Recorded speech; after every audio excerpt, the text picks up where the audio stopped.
அனைவருக்கும் வணக்கம். இன்னைக்கு ஹிந்து பேப்பர்ல என்ன இம்பார்ட்டன்ட் நியூஸஸ் இருக்கு அப்படின்னு சொல்லி பார்ப்போம். ஃபர்ஸ்ட் ஒன் வந்து பார்த்தீங்கன்னா, Tamil Nadu CM launches integrated drinking water grievance redressal centre அப்படின்னு சொல்லி குடுத்துருக்காங்க. அதாவது குடிநீர் தொடர்பான புகார்கள வழங்குறதுக்கான ஒரு குறைதீர் மையம் அப்படிங்கிறத தமிழக முதலமைச்சர் வந்து ஓப்பன் பண்ணியிருக்காரு. சரிங்களா? ஸோ கிரீவன்ஸ் ரெட்ரஸல் ரிலேட்டடா இப்ப நமக்கு தண்ணி கலங்கலா வந்துச்சாவோ, இல்ல தண்ணீல ஏதாவது துர்நாற்றம் ஏற்பட்டாலோ, நம்ம அந்த தண்ணி தொறந்து விடுறவங்களுக்கு ஃபோன் பண்ணிட்டு கிடப்போம். ஸோ யாருகிட்ட கம்ப்ளைண்ட் பண்றது அப்படிங்கிறது தெரியாது.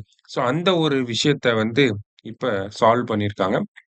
இந்த மையத்துக்கு என்ன பெயர் வச்சிருக்காங்க அப்படின்னா, புனல் அப்படின்னு சொல்லி பெயர் வச்சிருக்காங்க.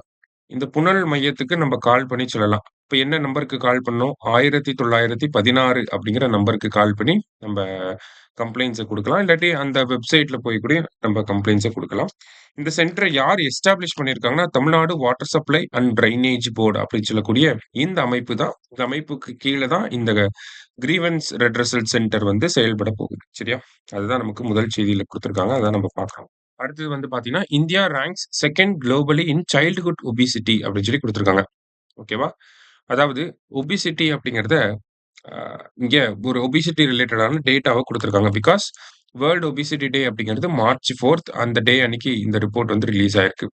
பாடி மாஸ் இண்டெக்ஸ பேஸ் பண்ணி ஒபிசிட்டி டேட்டாவ வெளியிட்டிருக்காங்க. அதுல ஒபிசிட்டி அதிகமா இருக்கக்கூடிய நாடு ஃபர்ஸ்ட் யார் இருக்காங்கன்னா சைனா, 2வது இடத்துல இந்தியா வந்திருக்காங்க. இந்தியாவுல கிட்டத்தட்ட 5 வயதிலிருந்து 9 வயதுக்கு அதுக்குட்பட்ட குழந்தைகள்ல 15 மில்லியன் குழந்தைகள் வந்து ஒபீஸா இருக்காங்க. அதே மாரி 10லிருந்து 19 வயசுல இருக்கக்கூடியதுல 26 மில்லியன் சில்ட்ரன் வந்து ஒபிசிட்டியோட இருக்காங்க. சரியா? அப்ப அதுக்கு என்ன காரணங்கள்லாம் சொல்றாங்கன்னா, நியூட்ரிஷியஸ் ஃபுட் வந்து போய் சேராம இருக்கிறது. குறிப்பா பார்த்தீங்கன்னா, நம்ப மதிய உணவு திட்டம், காலை உணவு திட்டம்னு இந்திய அளவிலும், அ தமிழக அளவிலும் செயல்பட்டுட்டு இருக்கு. இந்திய அளவுல மதிய உணவு திட்டம், தமிழ்நாட்டுல காலை உணவு, மதிய உணவுன்னு சொல்லி நியூட்ரிஷியஸ் ஃபுட்ட வந்து குடுக்குறோம். அந்த ஸ்கூல் ஃபுட்ட எடுத்துக்கிட்டாலே ஒபிசிட்டி கம்மியாகும். ஆனா, அது வந்து எடுத்துக்கிறது கிடையாது அப்படிங்கிறத சொல்றாங்க. ஸோ, இது ஒரு காரணமா இருக்கு. அதே மாதிரி ரெக்வயர்டு பிசிக்கல் ஆக்டிவிட்டி அப்படிங்கிறது இல்ல. ஓகேங்களா? இப்ப ஒரு 11 வயசுலேருந்து 17 வயசுக்கு உட்பட்ட குழந்தைகள் வந்து இவ்வளோ நேரம் விளையாடி இருக்கணும். இந்த மாதிரி ஒரு பிசிக்கல் ஆக்டிவிட்டி அப்படிங்கிறது தேவைப்படுது. ஆனா, அந்த அளவுக்கு பிசிக்கல் ஆக்டிவிட்டி இல்லாததுமே என்னவா ஆகுது? ஒபிசிட்டிக்கு ஒரு காரணமா இருக்கு. அடுத்ததா பார்த்தீங்கன்னா, அ குழந்தைகள் இப்ப 5 வயசுலேருந்து 9 வயசு குழந்தைகளுக்கு எப்படி ஒபிசிட்டி வருது? அவங்களுக்கு வந்து பார்த்தீங்கன்னா, தாய்ப்பால் அப்படிங்கிறது கம்மியா கிடைக்கிறனால, ஓகேங்களா? சப் ஆப்டிமல் பிரஸ்ட் ஃபீடிங் இதனால நியூட்ரிஷன் வந்து போய் சேராது. அ மத்த ஃபுட்ஸ வந்து எடுத்துக்கிறனால அவங்களுக்கு ஒபிசிட்டி அப்படிங்கிறது வருது. அதான் சப் ஆப்டிமல் பிரஸ்ட் ஃபீடிங் அப்படின்னு சொல்றாங்க.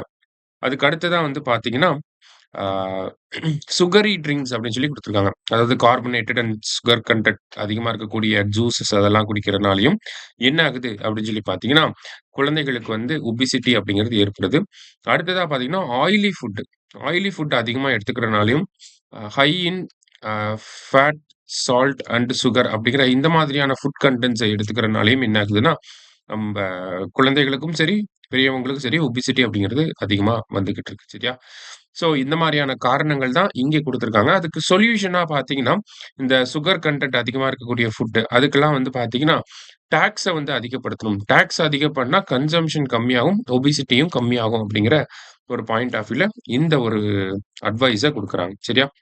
அடுத்ததா பார்த்தீங்கன்னா, நேத்து நம்ம முதலமைச்சர் 2 பாலிசிய வந்து லான்ச் பண்ணியிருக்கார். என்னென்ன பாலிசி அப்படின்னு சொல்லி பார்த்தீங்கன்னா, Tamil Nadu ship building policy 2026 and Tamil Nadu agro forestry policy 2026 அப்படின்னு சொல்லி 2 பாலிசிய வந்து கொண்டு வந்திருக்காங்க.